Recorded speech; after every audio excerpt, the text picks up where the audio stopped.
Welcome to Let Me Fix This. Enjoy the video. You start by powering on the HP SmartTank 580 and confirming the display shows ready. This ensures the printer completed self-checks.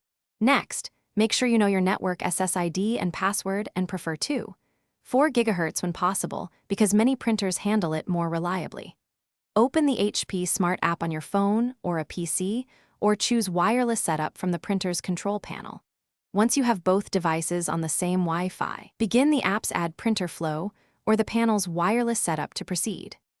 You now connect the printer to your home network using either the HP Smart app or WPS. In the app, select Add Printer, follow the guided prompts, choose your SSID and type the Wi-Fi password.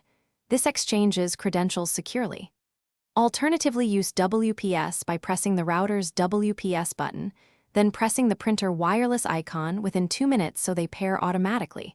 This avoids passwords. Make sure you accept any firmware updates the app suggests, because updates often fix Wi-Fi stability and security issues during initial setup. You finish by printing a network configuration or test page to confirm the HP SmartTank 580 shows the correct SSID and a valid IP address.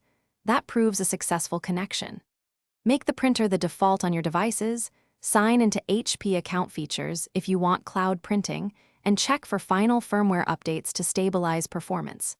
If things go wrong, first restart the router and printer, then verify you entered the right SSID/password and that the router band is compatible. Thanks for watching. If you found this helpful, don't forget to like and subscribe.